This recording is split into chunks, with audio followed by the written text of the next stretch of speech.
আরে ভাই আমরা তো ফোন তুলতে দিই, আমি আগে দেখে দেই, কেউ যদি টাচ করো তুমি দেখবা লারিস না রে ভাই। মানে 2023-এর 20 তারিখ, 24 তারিখ, 29 তারিখ পরপর কয়েকটি চুরির ঘটনা বনমালীপুর এবং ধলেশ্বর এলাকাতে আমাদের কাছে রিপোর্ট হয়। তো প্রতিটি ঘটনাতে আমরা লক্ষ্য করেছি যে সেখান থেকে শুধু বাড়িঘরের মানে ঘরের মানুষ না থাকার কারণে বাড়িতে ঢুকে সোনার জিনিস নিয়ে যাওয়া। তো আমরা অনেকগুলি চোরকে এর আগেও গ্যাংকে আমরা ডিটেক্ট করতে পেরেছি, আপনারা জানেন সেটা।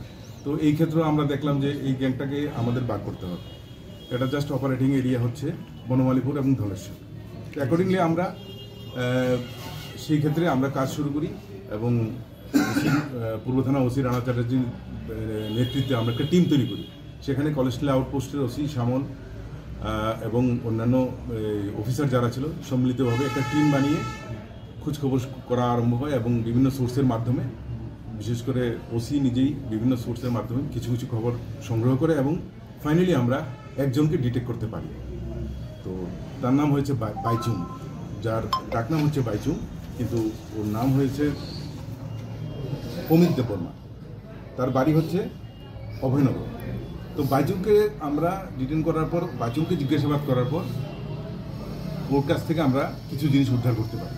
কিন্তু তার জিজ্ঞাসাবাদে ওর গ্যাংয়ের আরও যে 3 জন মেম্বার ছিল সে ওই জিনিসটা গোপন করতে চাইছিল, কিন্তু এনিহাও আমরা সেটা বার করতে পারি এবং বাকি জিনিসগুলি ওদের কাছ থেকে আমরা উদ্ধার করি। বাকি যারা অ্যারেস্ট হয়েছে তাদের মধ্যে রয়েছে অভিজিৎ দেববর্মা, কমল দেববর্মা এবং আকাশ রবিদাস।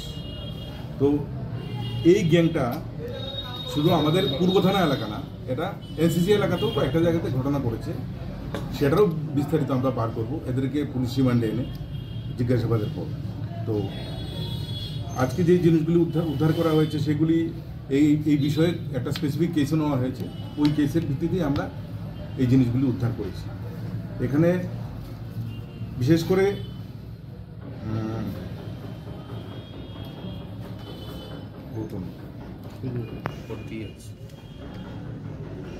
গৌতম দেব, এর অধিকাংশ জিনিসই গৌতম দেবের বাড়ি থেকে চুরি করা।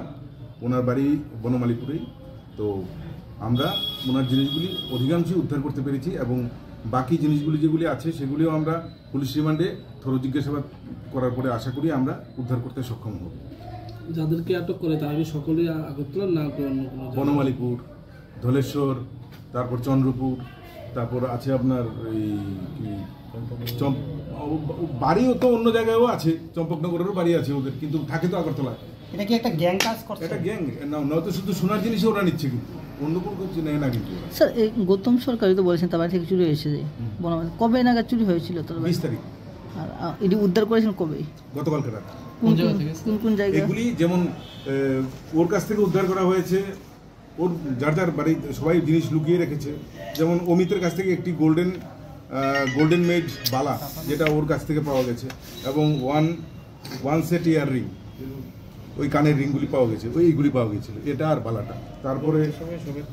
তারপর অভিজিৎ থেকে উদ্ধার করা হয়েছে 6টা চুড়ি। তারপর কমল থেকে উদ্ধার করা হয়েছে 3টা গোল্ডেন মেড চুড়ি। তারপর এই আকাশ থেকে উদ্ধার করা হয়েছে 2 পেয়ার সিলভার মেড নুপুর। এগুলি ওদের সবার কাছে ডিস্ট্রিবিউট করে নিয়েছিল, তাই ওদের কাছ থেকে আলাদা আলাদাভাবে আমাদের উদ্ধার করতে হয়েছে। কত টাকা স্বর্ণ হয়েছে? বাকি রয়েছে কিন্তু আরো অনেক উদ্ধারের। স্বর্ণ কেমন, কত টাকার উদ্ধার হয়েছে? সেখানে মিনিমাম 4 লাখ তো হবে। ঠাকুরগড়ের জিনিসপত্র দেখা গেল, সেগুলি আড়ালিয়া এলাকার থেকে চুরি হয়েছে। সেগুলিকে কলেস্টল আউটপোস্টের ওসি নিজের উদ্যোগে আমাদের এই 4 জনের মধ্যে একজনের বাড়ি থেকে উদ্ধার করেছে এগুলি। এখন আমরা এখন যেই মন্দির থেকে চুরি হয়েছে ওদেরকে আমরা খবর দিয়ে ওদেরকে আমরা জিনিসগুলি রাজ্যে এরকম ভাবে গ্যাং কতগুলো তৈরি হয়ে আছে আর ওইভাবে